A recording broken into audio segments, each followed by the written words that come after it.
Welcome to In Vivo, our live question and answer session for San Antonio's major mayoral candidates. I'm Greg Jefferson, Metro editor of the San Antonio Express News, and I'm joined today by City Hall reporter Molly Smith and our special guest, Gina Ortiz Jones, who is a retired Air Force intelligence officer, ran for Congress in Congressional District 23 twice, and served as Undersecretary of the Air Force under President Joe Biden. Now, welcome. Thank you. One correction, I did not retire from the Air Force. Oh. Yeah, no, I proudly served, but my entire career has been in national security. I know about that, but I did not retire. Military City USA, you got to get that right. Well, thanks for the correction. Now, before we get started, let's get to your questions. Most of our time will be spent asking some of our questions. We'll also be getting into yours. Assuming a lot of you have questions for Gina, go down to the Q&A button on the screen, click on it, enter your question, and we will get to as many as we possibly can. Now, let's start with the softest of softball questions. Why you're running for mayor? Yeah, well, thanks again for having me. Yep. Early voting starts in like 21 days. So it's an exciting time in our city. I'm ready to make sure our city is well led, right? I know the opportunities that allowed me to grow up healthy, get an education, and serve our country. And I look forward to bringing my service, long record of public service and service to our community. I grew up on the far west side of San Antonio, John Jay High School. And, you know, and frankly, in these times, I like to say not only am I a proud product of public education, I'm a proud product of all Title I schools, right? And we think about, unfortunately, what's happening, the attacks on public education at the federal and at the state level. It's really important that we're doing all that we can to shore up our own community, which is why on my website, First 100 Days, one of the things I'd like to look at specifically looks at pre-K for SA. My entire career in public service, though, has shown me that true national security starts at home, right? Starts with smart, healthy kids, starts with elected officials understanding to whom they are accountable. And it certainly starts with much more transparency around how taxpayer dollars are spent in our community.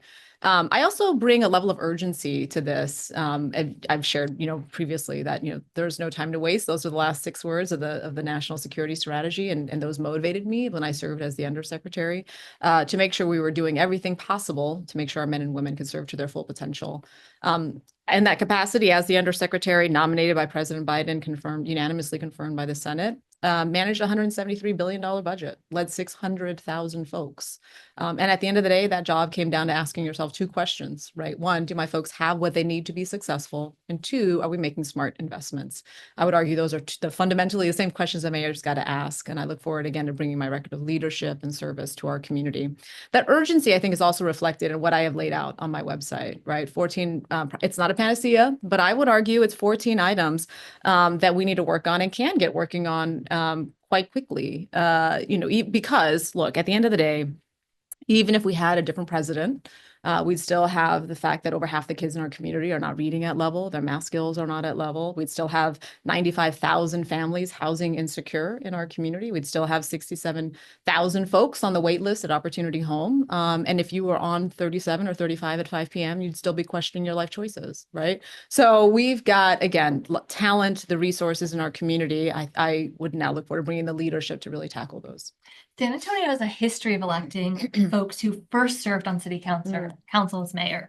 And I'm curious, before you announced your mayoral campaign, how many city council meetings had you watched? And I ask that because it's kind of the city council meeting is one of kind of the regular parts of the mayor's schedule. Yeah. They do this kind of every week. Yeah.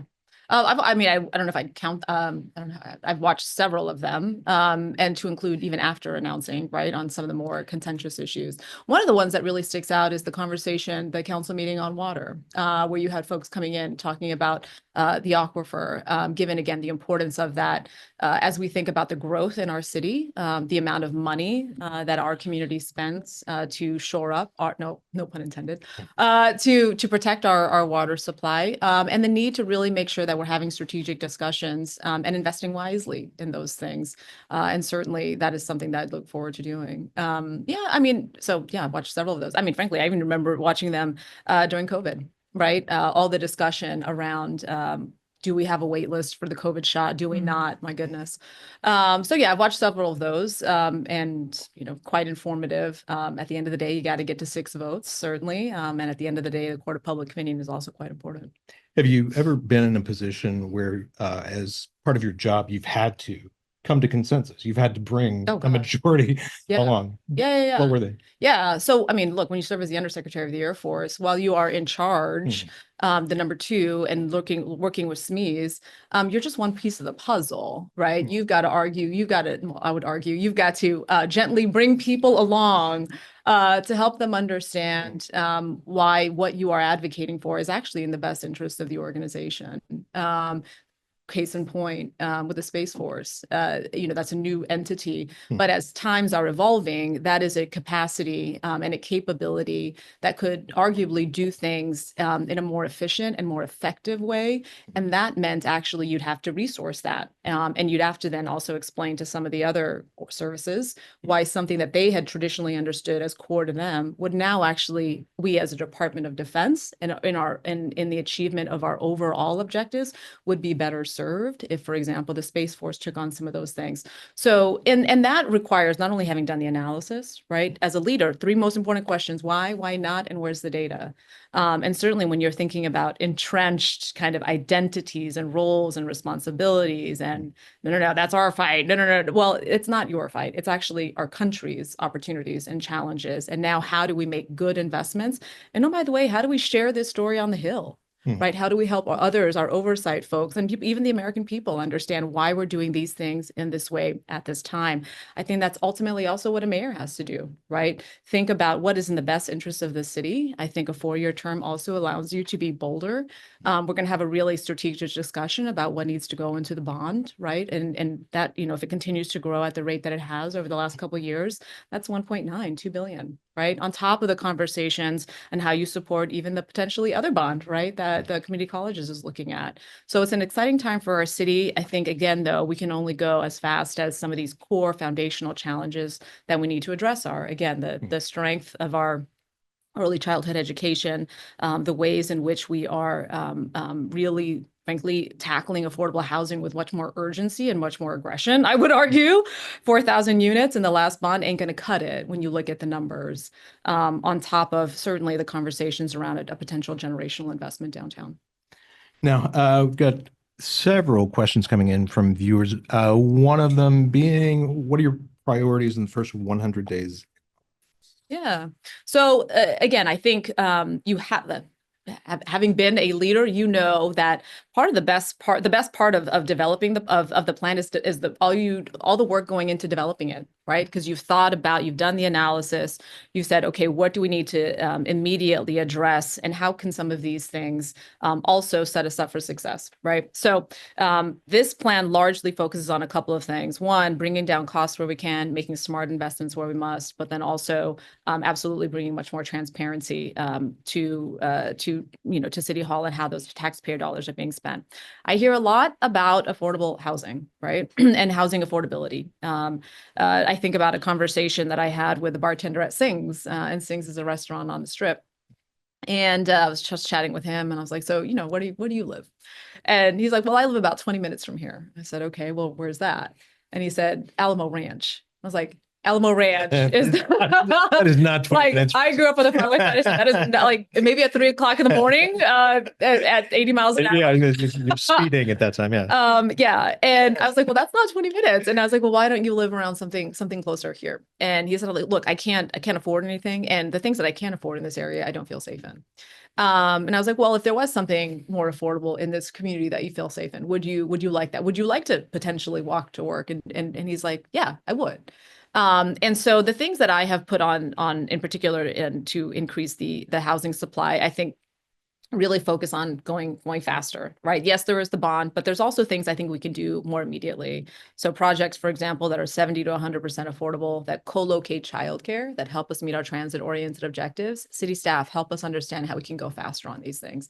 I think it's really important as a leader that when somebody raises their hand and say, hey, here's my problem, what that actually is an act of trust, that one, you'll hear them and you'll try to do something about it, right? So I think that that approach tries to do something quickly, I think it also, sends a strong signal to investors and developers. Hey, these are the kinds of things that we're looking for, and that will get our attention.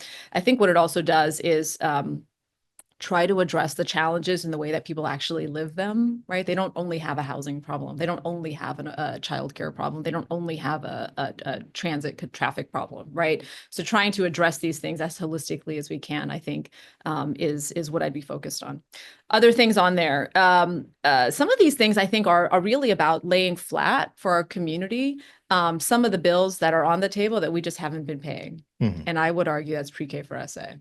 Pre-K for SA is a great program. It meets a fraction of the need in our community. Lots of literature shows that this is where the highest rate of return is when you invest in people. It's always going to be as early as you can. And so, first 100 days, well, and I would also argue, Greg, you've lived a life. Molly, you've lived a life. You pay at the front or you pay at the end, right? I would argue you probably wouldn't need so much ready to work if you had more pre-K for SA. Right. So first 100 days, hey, show me how many kids, how much talent are we leaving on the table as a result of not fully meeting the need in our community, right? Anybody will tell you, they're like, oh, well, pre-K is they've got it at the school district. No, you've got to be under a certain income level. You've got to be dual language. You've got to be in the military. So it's actually only a fraction of our community that meets that need.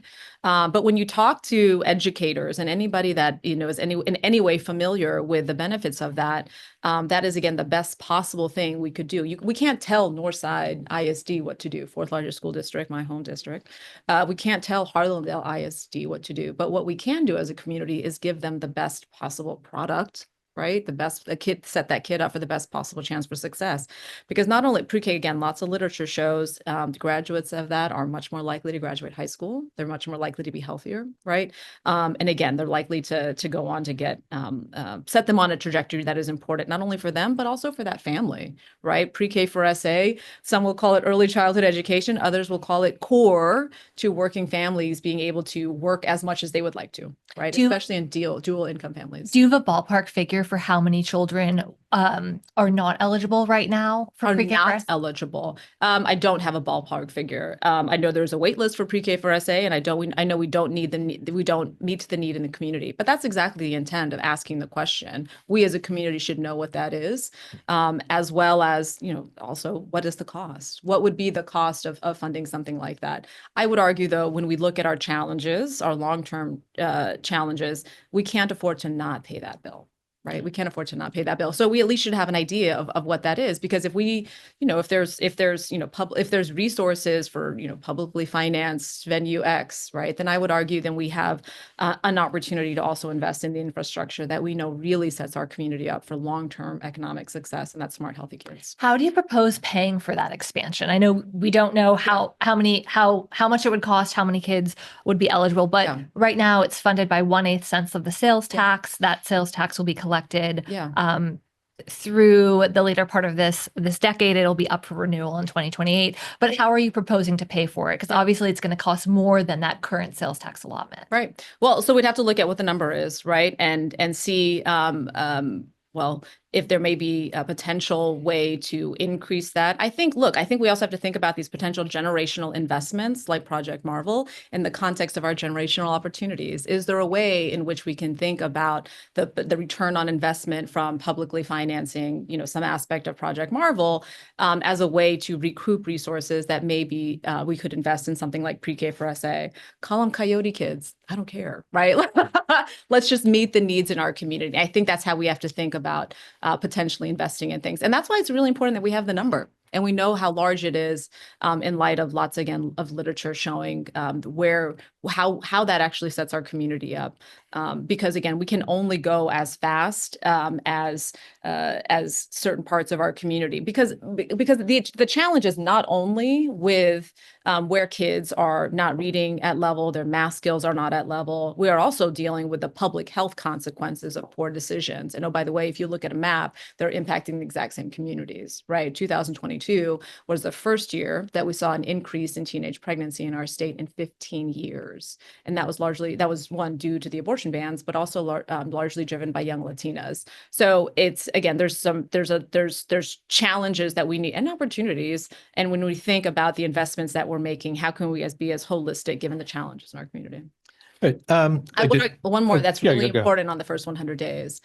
We just talked about Project Marvel, but I think it's really important that we revisit the non-disclosure agreement policy. Is there, I was curious, is there a policy to your knowledge? You would think there is one. I mean, if you are city staff, I'm not sure we well, do. well, and I'm not making assumptions, Yeah. but I have led, and I would argue that something so significant would require some kind of policy, right? I mean, something that a potentially multi-billion-dollar deal. And just, well, let me just finish this, right? Because I mean, you all frankly made it so that we got the Right. information, but a potential multi-million-dollar deal under wraps for over a year, there would have to be some policy. I mean, I find it amazing that some elected officials were finding out about that at the same time that regular readers were. I just want to make sure everybody understands what we're talking about. A non-disclosure agreement, of course, is a contract that, in the case of Project Marvel, city staff has asked a number of contractors. These would be architecture and design firms, developers, engineering firms, to sign, promising not to disclose, kind of the substance of what they talk about in regards to Project Marvel. Yeah. That's all. Yeah, and thank you. I mean, we know that that has come to light because of the work that you all did. So thank you. Because it's significant. And so, yes, in the first 100 days, hey, show me that NDA policy. Let's all make sure that we're on the same page. I mean, I worked in the intelligence community. I know there's a way in which you protect information, but then ensure that the decision makers, in this case, voters and taxpayers, have the information when they need it to make a decision. Yeah. So let's revisit that policy and make sure everyone is comfortable with it and we're all on the same page, right? Because at the end of the day, transparency leads to accountability leads to trust. And I would argue, and I've gone to these neighborhood association meetings where they're asking about it. It's like, well, how'd that go on for so long? And the answer is non-disclosure agreement. It's like, well, why was that? Right. And that's unfortunately where the conversation ends. Because I think, folks also they have Google, right? So not only are there questions about kind of how did we get to where we are today, but some people, they remember, right? They remember the deal that, Henry Cisneros, when he was mayor, the promise at the time was, hey, let's publicly finance the Alamo Dome and that'll make us competitive for an NFL team. The Brahmas are cool. That is not an NFL team, right? AT&T Center, the deal, I think it was actually, was he sitting right here? Nelson Wolf, when he shared that, 20% of the profits was the deal that he negotiated as judge, was 20% of the Spurs profits would come back as a result of publicly financing that. And he said, we got zero over 20 years. I would argue it'd been really helpful to know that in any of the 20 years we were getting shorted. On top of, you leave the AT&T Center and you're still looking at Coca-Cola distribution trucks, right? I was at that town hall that Tommy Calvert had, where the second one, where, where community was coming together and asking, okay, now what, right? Like, well, what about the things that you promised as a result? So I think folks are, rightly asking those questions. But again, I'm not anti-development, right? No one would ever say that about me. I do want to make sure, though, in light of the track record, that we get a good deal, right? And I think there's room to do that.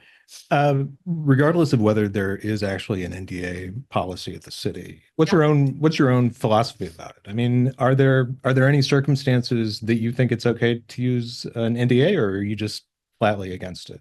Oh, no, I'm not against an NDA. I mean, I'm not against protecting information. Again, I think there's a balance. There's a way in which you allow the city to do, city business. I mean, some of these things are intellectual property, right? Like, so there's a way in which you obviously need to protect that. But this is a very significant investment. And so you would want taxpayers to understand what we're trying to accomplish here, what is going to happen as a result of to the other two as well, and then the very basic question of how the city is going to benefit as a result. I mean, there's other very significant questions like who's paying. So again, there's a process here, but I think bringing in the public, considering, I go to these neighborhood associations and they see the construction, when they try to drive throughout town, they also are like, I don't have drainage. Right. Yeah. So cool land bridge, but like drainage would be cool too. Right. So So I don't, there is a way again in which we are bringing the public into this conversation. When do you think they should have been brought in? I mean, this has been going on since initial talks about a Spurs arena have been going on since at least early 2023. I mean, at what point if you had been mayor, would you have brought the public in and said, we're thinking about this? When we were thinking about it. Yeah. So as soon as either the city thought we should do this, or they approached the Spurs at that point, it should have gone to the public and said, we're going to start talking again, about not having been privy to all the discussions, right, and all the analysis that went into that. And again, I don't know what the mayor does or did not know as part of that. But I think, as soon as it was clear that there may be some there, right? That's where you talk about this with folks. Because again, at the end of the day, there are other options, other things that may be of interest to the community. And again, we want to make sure that we're doing things where folks are benefiting. And this isn't, benefiting just a small group of folks. I mean, look, the vast majority of our folks in our community will only afford to go to a Spurs game, twice a year, 3 times a year, right? So let's make sure that this is something that really benefits the city. So there's been a lot of talk about a city bond election in November that would basically pay for projects, not directly paying for a Spurs arena, but for all of the infrastructure around it and other Project Marvel projects. This would be street work, sidewalks, lighting, parks, things like that. That kind of presupposes a mayor and city council who is totally into it, wants to do this. What would be your handling of a bond election? Like, what would be, would you have a list of particulars you want from city staff before agreeing to it? Like under what circumstance would you pursue it? And as a caveat, the next mayor will, if the city decides to call a bond election, has until mid-August to place it on the ballot. Well, I think, again, this presupposes that everybody is comfortable with the rate of return on the investment itself. Right. And is comfortable with who is, ponying up the money, and ultimately a common understanding of what we are investing in, what we are not investing in as a result. So I think that there's a lot more that would go into answering that question that data is just not currently publicly available at this point. If let's say you are elected and you take office in June, and the timeline the city and the county and the Spurs are currently moving on is these November ballot measures, 1, for the county to put up its portion for the Spurs arena, and 2, for this infrastructure question, do you see kind of pumping the brakes on it? Or kind of what do you see doing, given kind of that this plan is kind of starting to be in motion, but a new mayor is going to very soon take office, and either continue the plan as is, or say, let's stop and reevaluate? Well, I think, again, it starts with everyone's understanding and comfort level of commitments and the rate of return for the community. And there just really isn't enough information at this point to judge that. Again, I'm not anti it, but we need to look at some data. Right. Clearly. Yeah. Now, kind of given that, there's a lot we don't know. Yeah. But yeah. You should have an opinion about whether the Spurs should pony up a significant amount of money for their own arena. Yeah. Of course. Like how much? Yeah. Is the city? Do you think the city should contribute funding to a new arena? Look, again, this comes back to, as you would make with any investment, right? If I give you $1 and you give me $100 back, that sounds wonderful. Right. If I give you $1 and you're going to give me 75 cents, that sounds like a terrible deal, right? So we've got to look at, what's being offered, what's on the table, and then but again, in light of the history, the track record of some of these promises, though, you'd really want to make sure you had enforceable. Some enforceable agreements. I mean, 20% to be promised 20% of profits, and then to get nothing over 20 years. That's not a great deal. Yeah. I mean, return on investment, it gets thrown around a lot among politicians. Any idea what that would mean in terms of a new Spurs arena? Like, what would a return on investment mean for the city of San Antonio? Well, so for example, as I mentioned, right? I mean, how can we think about a concrete contribution toward early childhood education in our community, right? Are there also guarantees that when we think about the money coming into the general fund, that all of that money will adequately cover the significant public safety costs as a result of this? I mean, anybody who's worked in national security knows this is now a huge target, right? And you, frankly, in talking to the police, they're already a couple hundred officers short. Firefighters are already 15 substations short. So how are we guaranteeing that this actually wouldn't require us to go further into the general fund to cover those public safety costs, right? So those are the kinds of numbers that we would want to see. How much money is guaranteed to come back into the community? How are we making sure some of the auxiliary costs, if you will, of this are covered, right? That are coming out of the general fund. Those are some, and of course, it'd be wonderful to also understand. I think what some regular folks also bring up with me. They're like, how can we make sure the thing that happened with Luca doesn't happen, right? Where Luca got traded. Right. And so I think people are, and frankly, you see other stories. I mean, that seems a little bit out of the mayor's control. No. But my point is, it wasn't the mayor that asked. I did ask that. It was like my point is, folks want concrete things. If we're ponying up the money, right, how are we trying to get the best possible deal? And I think folks who read are like, well, how do we make sure that we're not doing this around a franchise player, and the very real concern that things change based on who the owners are and what they want, right? So now, kind of the no, Wemby, you're staying here. Yeah, good luck with that. And Pop, you're going to get right now. Right. Yeah. Kind of you've got this kind of fear hanging over everything we talk, in terms of, these discussions about a Spurs arena. And that is if the Spurs don't get a new arena, kind of the unspoken threat is they'll just take off. They'll leave San Antonio. Is that something the city needs to take into consideration as you're thinking about the possibility of public funding?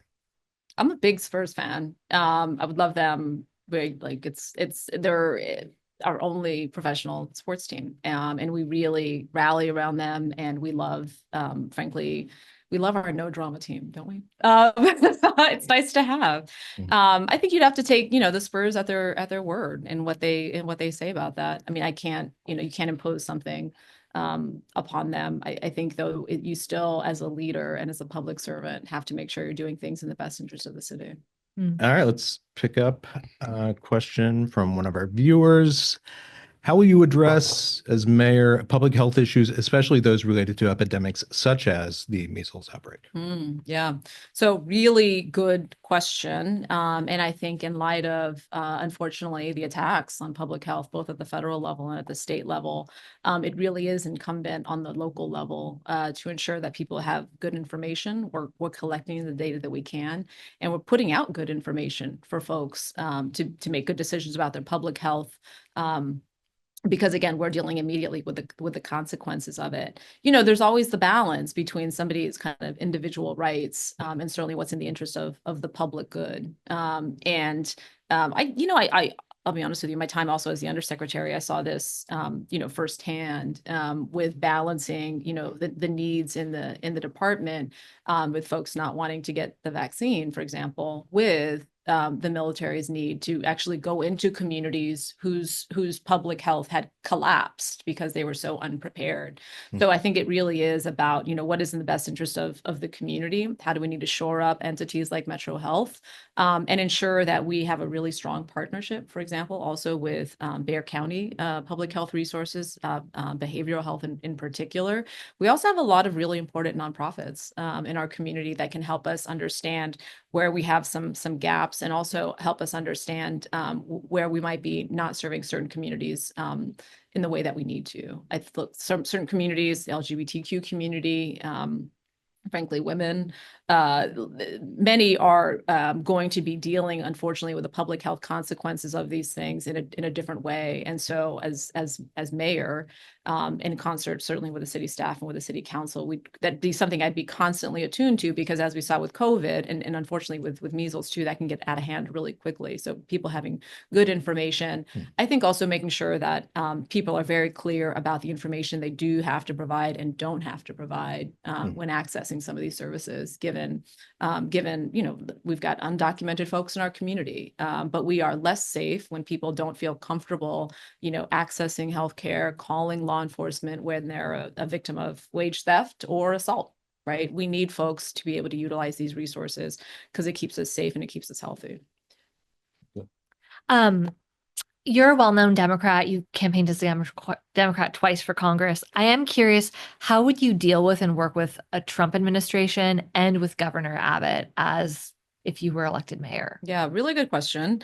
So I like to share this story. I was at the Ingram Hills Neighborhood Association meeting. And it's right by Holmes High School. My sister went to business career, so I kind of know that area a little bit. And frankly, not unlike where I grew up, Heritage. And it's their neighborhood association meeting is at a library. And I walk in there and it's a lady is wearing a Mount Rushmore shirt, and they have superimposed Trump's face on it. And it says deplorables at the bottom. And I was like, well, she's engaged. I'm gonna go talk to her. And I introduced myself, and I'm not like, I'm Gina, I'm a Democrat, because I'm a normal person. But I just started talking to her. I was like, hey, I'm running for mayor. I'm an Air Force veteran, Iraq War veteran. This is my record. These are some of the things I think we need to focus on for our city. And we're going back and forth and good conversation. And she's like, huh, all right, I'll take a side. Right. So I think at the end of the day, when you look at the things that are on my website, those aren't partisan. They're actually about progress. And I think they have resonated with many people, whatever their political affiliation might be, because whether you're talking about expanding pre-K for SA, more transparency around these major investments, increasing supply of affordable housing. But I think also my record, right? I mean, as a public servant, my entire career really has been apolitical. Right. And making sure that, frankly, it's really about the oath to the Constitution, right? Supporting and defend the Constitution, solving problems, and then, really thinking about, how can we meet the challenges before us. So I've been encouraged by that. I think also what's important, there are opportunities to collaborate. I think, the state's fund, the Economic Development Finance Fund, right? The fund that is geared toward bringing more businesses to Texas. We'll be fast friends on that, right? And I think I'm uniquely positioned to do that as well in the defense space, given my time at the Pentagon and understanding what some of those things that really make communities competitive for certain kinds of missions. I think I would also lean into San Antonio, our natural opportunities. San Antonio is the 21st largest manufacturing exporting region in the country. Now, unfortunately, that's impacted by tariffs, but we've got a natural kind of sweet spot there. So for me, I'd want to work with South Texas Business Partnership, San Antonio Manufacturing Association, certainly state entities, but also federal entities. How can we go from 21 to 17 to 15 to 14, right, over a certain amount of time? And really, again, that's an area where we will collaborate, because that's in the best interest of our state and certainly our community. And that's where we have, again, a nice talent pool. Same thing with the Cyber Command that the governor wants to bring here, right? 16th Air Force is here, NSA is here. Again, I know how we can expand upon that, and then bring defense space, commercial space. Again, those places where we have some natural opportunities. I think though, as a leader, it's also really important that we highlight the things that are constraining our growth. Right. And so earlier I mentioned the consequences of the abortion ban. And what we were also seeing and reading about the fact that OBGYNs, they don't want to come and train here. They don't want to serve here. So, we have to think about, these are where we can go faster, and this is how we'll work together. FYI, though, these are the things that are constraining our growth, right? We can only grow as fast as we have OBGYNs in our community. And I think that's a balance. And I think that's frankly being true to the needs in our community.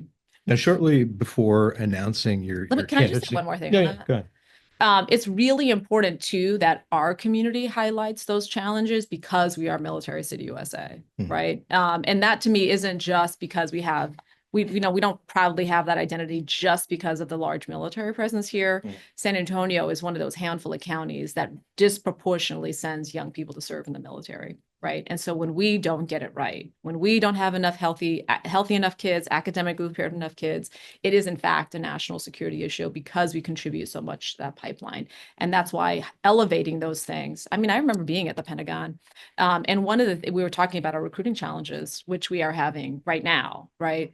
And they were asking for suggestions on, what could we ask the help from the Hill from? And I was like, well, honestly, it's not a political statement, but one of the things we could really do to shore up the quality of folks coming to serve is to expand Medicaid. If you look at the states where we haven't expanded Medicaid, lots of those communities send kids to serve.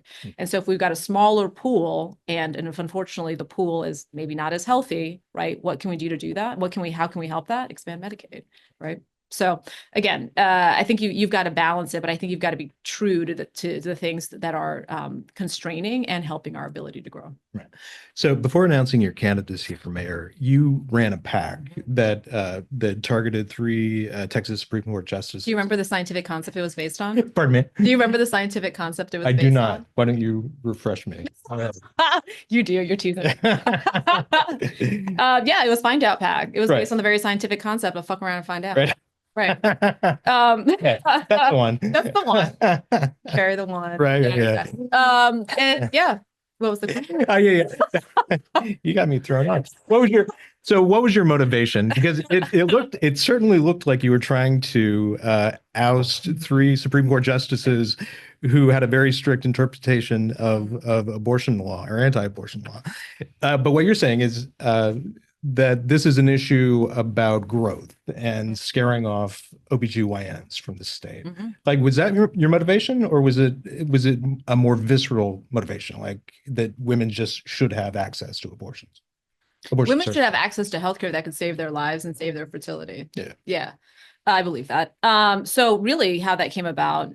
So December 2023 is when I read about the Kate Cox case, right? And this is the woman who unfortunately needed a medical abortion to save her life. And the doctor said, this is what she needs, right? And the judges, I don't know if you remember, there's a lot of consternation, Ken Paxton saying no. And that was important because that's the only exception that we have in our state, right? There are no exceptions for rape or incest, right? And so if a doctor says, hey, you need this to save your life or fertility, that should be that should carry the day.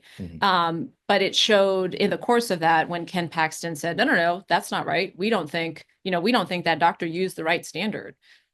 Really? Because you're not a doctor, right? And the doctor said that she needs this. And so that was very dangerous, very, very dangerous for politicians to say they know more than a doctor, right? And that was the issue at that case. So he said, no, I don't think you do.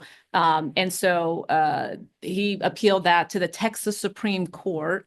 The Texas Supreme Court, which is all elected officials, by the way. And so they're as partisan as they come, right? And they agreed and said, no, we don't think you use the right standards. So again, an instance of politicians saying that they know more than a doctor. And that's very dangerous because, as you know, our state is really leads the way and frankly sets the blueprint at times for what you will ultimately see in other attacks on reproductive health care. And so, yeah, that was an attempt. We couldn't, based on our laws, we couldn't have our own referendum, right? That's controlled by the state. So holding folks accountable for playing politics with our healthcare is something that we should absolutely do. There is unfortunately not nearly enough awareness, though, of the fact that, yeah, you can vote in that race, and that's important. For me, that was also really important because having worked in national security, that we can only lead as a country and work effectively with our partners and allies when they trust our intentions, our values, and our actions match our values. And so, if you as the US are trying to, engage with anybody on human rights, women's rights, reproductive rights, anything, and all they have to do is say, I'm sorry, is that another woman? Look over your shoulder and say, I'm sorry, is that another woman that has bled out in a parking lot because she's been denied healthcare? I'm sorry, is that another woman that has lost her fertility because she was denied healthcare? in a state as abundant as us with our resources, 8th largest economy if we were our own country. So these are leadership choices. So yeah, I understood that both in terms of, what Texas women, but all American women deserve, which is access to healthcare. But then, yes, too, helping people understand, well, you know what we can do about it, right? We can try to vote these folks out. So why would we not try to do that? Again, because that's not just a reproductive issue, that's an economic issue, right? That's also a kind of a basic civil rights issue. There's a debate in City Hall right now about whether the city should allocate a very small portion of dollars to fund out-of-state travel to access abortion. What's your position on that in terms of allocating city? Yeah. Forward? So look, I am not the one who is going to nickel and dime rape and incest victims. Right. Healthcare is not available in our community. Healthcare is available elsewhere. And so, the discussion of $100,000, I would support that. To be very clear, our budget is $4 billion. And so $100,000 out of that, Greg, is like if you had $4,000 and I asked you for $1. Right. So these folks that are hemming and hawing about this, you know what, where were they when the city subsidized the flight to Frankfurt for like 1.3, 1.4 million? Where were you on that? Right. Where are all these other pet projects that are much more than $100,000? Right. So I just think this is I'm not going to nickel and dime rape and incest victims. And this is why we have good lawyers. So are you saying you would support it, or are you Yeah, saying that's too small an amount? No, I said I would support it. Okay, got it. Got it. Now, hate to see this. It's a question from one of this morning on ESPN. Their personalities expressed having had difficulty getting a direct flight to San Antonio. There's now a new one. Hopefully they weren't coming from DC. I don't know. What would you do as mayor to attract more direct flights? The question also includes to attract big business to San Antonio, which I think is actually kind of, you need more corporate citizens to get more direct flights. But let's start with how you would approach economic development, the attraction to try to get large companies to relocate to San Antonio. How would you go about that? Yeah, well, I think again, it really starts with identifying where do we have some natural opportunities, and our manufacturing base is a perfect example of that. We're the 21st largest, and so we'd have to be, I think, thoughtful again, looking with South Texas Business Partnership, San Antonio Manufacturing Association, the state resources, but also as we looked further down south, right, where as well as what is going on in to the west of us, Houston. How can we, collaborate, understand how we can how an activity that is done in Houston could be augmented by something that we would also do here. So I think the manufacturing piece is really, really important. I think, though, that also requires that we can demonstrate a steady pipeline of talent to support that, right? And so the manufacturing piece, I think, is really important. And I think demonstrating our commitment also to all the other things that help bring people want to live here, right? And I saw this, at the Department of the Air Force, where it was like, it's not just, do they have enough, space or what, it's all the other things that really make a community attractive. But at the end of the day, this has to be about, good paying jobs, right? No one is knocking service industry jobs in any way, but I think really a focused intention on attracting high quality jobs, making sure our workforce development investments also help meet that is important. I think there's a wonderful opportunity with the merger of UTL Science Center and the university, right, to really play a larger role in how we think about, well, actually not just those two things, but also the data science piece, right? I mean, to me, that's a natural, as things are progressing, that's a natural opportunity for us to shape conversations in the public health space, the civil liberties space, the cyber space, right? I think we've got some natural opportunities. I don't have all the answers, but I would certainly look to our chambers or to look to our trade associations to say, hey, what's the plan? How can we go again, 21 to 17 to 15 to 14 over 10 years? And now what do those investments look like in our bond, right? What does that look like in our ready to work program, et cetera?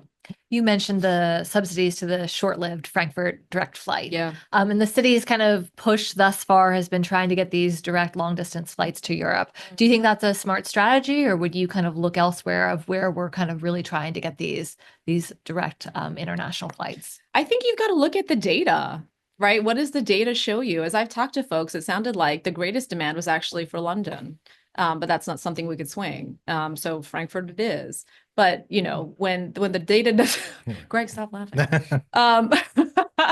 When the data doesn't support, you know what I mean? If you're focused only on the press release or the photo op, then you have things like that crash and burn in 6 months, which again, no pun intended. But we've got other things, and that again, what it does is when you're reading that as a regular person, you're like, well, what else are they working on back there, right? Because the data should have clearly shown you that is not exactly would have been, and if the intent is an international flight, but the data doesn't show like that's the one, well then, maybe wait a little bit until the investment bears out. And again, I'm not knocking anybody, but the results are really kind of demonstrative of wanting to dig a bit deeper about how did we reach that decision. And it was interesting for me because I talked to some city council folks about that one in particular, just around when it happened. I'm like, how'd y'all make a decision on like subsidizing that? And they're like, oh, we weren't really involved in that. Okay. Along those lines, let's go back to our whatever the back end of our viewers' last question about what do mayors do? What can you do as mayor to bring more direct flights? Is there anything you think? I think you have to look at the data. I mean, why would we have a direct if a direct flight to South Africa, a direct flight and no one's going to take it? That's like, right. what does that matter? I mean, so the question, so is what you're saying? Yeah. It's like, look, I mean, do all of the work in terms of economic development, and direct flights will take care of themselves. Is that what you're saying? That you build up kind of business demand, you kind of increase the wealth of the city, and there will be more demand locally for direct flights. I think so. I think you have to, supply follows demand, right? And so we have to have certainly people from here that want to go there and can afford to go there, as well as the tourist interest, as well as the corporate interest. But yeah, attracting big businesses here. I mean, that's helpful not only for direct flights, that also is helpful for Spurs box seats, right? So I'm hearing you're probably not going to try to increase subsidies for airlines for direct flights. If there was an economic argument, again, that showed me if I give you $1, you're going to give me $100 back. We will look at all of that. Right. Do you think that San Antonio thus far has been kind of too loose in just giving a lot of companies subsidies? I'm thinking about like JCB got a big subsidy to locate here. Almost every big company that comes here gets millions of dollars in subsidies. Is that something you think should be reined in, or kind of what's your position when you look at all these subsidies that have been given out recently? So, and I obviously am not privy to all of the contracts and what was understood in terms of what would be invested in and the understood rate of return, right? Not only in the immediate, but over the long term. I do, though, look at things like ready to work, right? Which is a significant investment, and the numbers themselves don't bear out what voters would have expected, right? So, and these are the numbers that are publicly available. Less than 2,000 people have completed that program. Over 25, just about 25% of the folks that have completed that program are still not in an approved job after 12 months. On top of the fact that we lose a lot of folks to Houston. City council folks have shared with me, Houston pays more, so they go there, which I get it. I make sense. I would argue you should have had a tighter constraint so that folks have to live here in San Antonio and work here in San Antonio. On top of the fact, when that program was sold, it was not sold as an opportunity to subsidize the internal professional development of multi-million-dollar corporations. That's not how that was sold, right? And so again, I think the program is a wonderful example of where San Antonio's heart, or it's always in the right place, right? Our heart is always in the right place. The data has shown, though, that we have some ways now to improve that. And for me, innovation doesn't always mean bureaucracy, right? You've got some good partners on the ground that we're doing some of that good work, right? So at the end of the day, though, it's about the results. How do we make sure we're getting people through a pipeline? They're getting a good paying job, and frankly, they are contributing here in San Antonio. Because I know what happens. I mean, again, I went to John Jay High School. I grew up on the far west side of San Antonio. And so I know exactly the kinds of communities that would really benefit from a program like that if it was working well. My concern, though, with such a large percentage of folks going through the program and then still not being an approved job is that they're going to go into their communities and say, don't do that program. I did it. I still don't have a job after 12 months, right? And so I think it's important. I think the new metric should be 90% of people in an approved job within 90 days. And I went to go see this for myself, right? I went to go, Randy Bullis runs community healthcare professionals on the South Side. And between, they've got a North Campus and a South Campus. And what they do is they train healthcare professionals. And so it's your med techs and your farm techs, billing, admin. It's all the folks that make the clinic run that aren't your nurses and doctors, right? And he said, the gap in our community every year is 1,500. And so they do 300 on the, is it 300 or 150? They do 150 on their South Campus and then another 150 on their North Campus.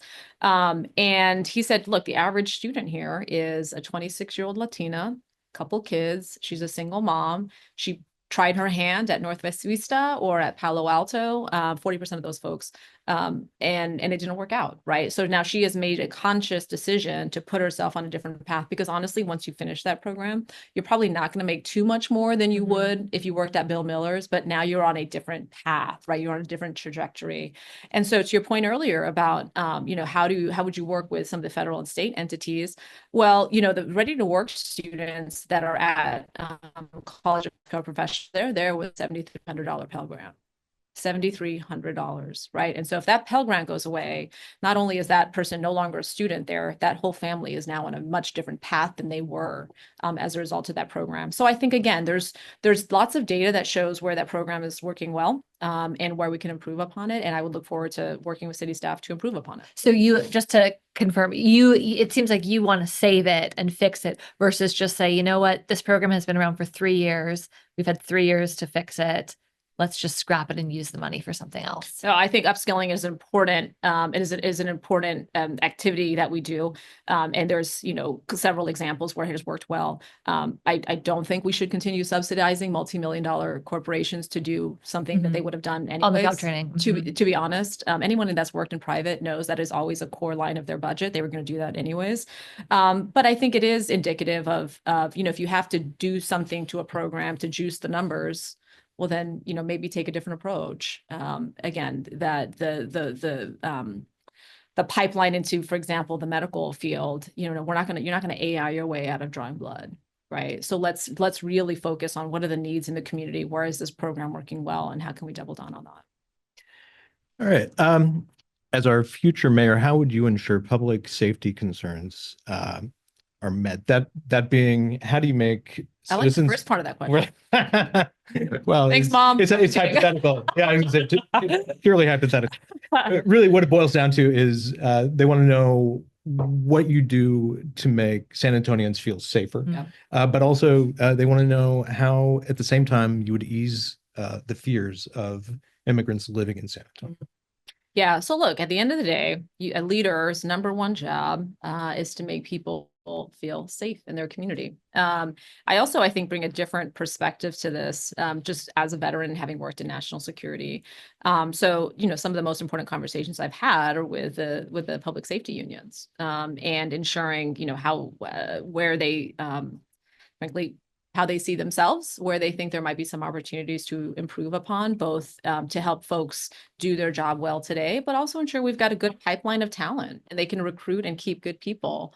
I had a conversation with the firefighters. I don't think people recognize that 80% of what the firefighters respond to are medical issues. It's EMS, right? And on top of the fact that, while this was interesting, while it's 1.5 million, the city, talk to the firefighters and they'll say, actually, during the day, it's more than that, because you've got all the people that are coming in from other towns, working here from Fredericksburg, from other places, New Braunfels, and then leaving, right? So during the day, it's actually much larger. So the shortage of 15 substations is not insignificant. And yeah, when I sat down with them, there was, an instance where there was an incident and a pickup truck showed up where a fire truck should have, right? And so when I hear things like that, having been the undersecretary of the Air Force, you are constantly focused on readiness, right? It's not, do I have enough? It's not, if I have 5 trucks and only 3 of them work, I don't have 5 trucks, right? So really looking at this in terms of, we would call it a readiness report, right? How do we understand how well folks are able to respond to a minimum level of service, right? Because I think LA, unfortunately, has shown what happens when you make assumptions about your ability to be ready and address certain things. So, working in concert with the city staff, how do we understand readiness? How do we also understand, again, what the needs are going to be in light of some potential major developments in our community, as we discussed, Project Marvel, and then certainly paying for that. I think there's also an important piece. There's always the human piece of this, right? When I talk to the firefighters, part of the cost is so high because, traditionally San Antonio has been a place where firefighters come and, they'll work here for a very long time and they'll retire. They'll retire out of it. But what they are now seeing as a result of the workload is people come here, they get the training, and then they go work someplace else. So now we're paying a lot more, right, to constantly train people. And then we actually don't have kind of the level of that middle management, level of expertise that you would expect that only comes over time, right? Because people are leaving well before that. So, being creative about how we can retain talent while also making sure we're keeping costs down. I mean, it's not an insignificant portion of our general fund already, which is why it's really important when we're looking at these major projects that they're able to cover the bill for themselves. How do you propose, you've talked about expanding the size of the police force, getting new fire substations. How do you propose paying for that? Given that, public safety eats up already about 62% of the general fund budget. And the next mayor is going to walk into a very difficult financial situation. Sales tax dollars are down. There could be federal cuts to federal funding, just so much economic uncertainty. I mean, how do you balance those needs with the reality of, limited dollars? Yeah, well, I think this is a conversation that you have with the city staff, and frankly, really also understanding what the needs are in the community where those are expected to rise. One of the things, for example, I'm also very concerned about, because it's not just the money that's not coming into the federal budget, it's also the money that is not going to the VA. Right. It's also the money that's not coming to the Department of Education. So all the ways in which the other support services and other providers, if you will, in our community are now also under-resourced. So this would be a conversation with the city staff to understand where we have some wiggle room, because you're right, it'll be tough for the entire community, and really helping, the community understand why we are going to be investing in some places and less in others in light of the fiscal reality. All right, so this will be our last question. Can't crush over there. That was a whole lot of movement. I got a lot going on, ladies. Anyway, so we're gonna have some plot, Molly. It was a lot. Like, okay. You have no idea. That's why I let him do that. Okay. Question moderation. So here's our last question, and it is a loaded one. My favorite. What will you do to stop the outrageous 6-figure bonuses to our utility CEOs? This comes a day after the San Antonio Water Systems Board of Trustees approved a $117,000 bonus for Robert Puente, their CEO. What do you think? So this is a chance to say, I'm all for performance bonuses, or here's what I'm going to do to end them. Well, performance bonuses are a common tool. What is important is understanding how you're defining performance, right? And what that's actually tied to. So that's a discussion to have. But on the topic though of SAWs, the fact that we lose 20% of our water to leaks, right? And when frankly, even when you talk to developers, the costs associated with building a significant portion of that goes to just basic utilities. What I would be focused on is, we know where we're going to be by 2040. Lots of data shows we're going to be the size of Chicago, right? So how are we making smart investments to help make sure folks can manage the costs of it, but we're also making smart investments over the long term. So the performance bonuses, again, you've got to look at how you're defining performance, and if that actually meets the mark. There's a lot. That's an important discussion to have, and I'd like to. I don't know what his performance sheet actually looks like, and how that number was arrived at. Apparently, it wasn't bad. I guess I'm curious though, do you think that for a performance bonus, I mean, we're often seeing them exceed $100,000. Should there at least be a cap on if you hit all your targets, get 100%, maximum you would get a lower figure? Sorry, say the last part again. I mean, do you see capping the amount of these performance bonuses and saying, sure, you can have a performance bonus, but it should be between X thousand and X thousand and not, exceeding $1,000? I mean, you can be for a performance bonus, but do you see kind of parameters of how much that bonus should actually be? I think, look, at the end of the day, you've got to make sure that you can explain to people why you have signed off on something that, to your point, may not pass the sniff test for folks that are not HR professionals, not truly tied into all the intricacies of running a major utility, right? So you've got to be able to explain it to people. That's what I'd be focused on. So I don't have enough data to understand kind of, again, what went into that, but also what are the common practices in the HR field now to determine what makes sense. All right. Gina Ortiz Jones, thank you very much. Thank you. Thank y'all. Great. Thanks a lot. And thank you. Actually, this is our last in vivo. This is our last major mayoral candidate. You're Save the best for last, Greg. Up high, up high. Don't leave me hanging. Yeah, I'm not. That is not an endorsement. Not endorsing. No, But anyway, thank you very much, and we will catch you later. Thanks.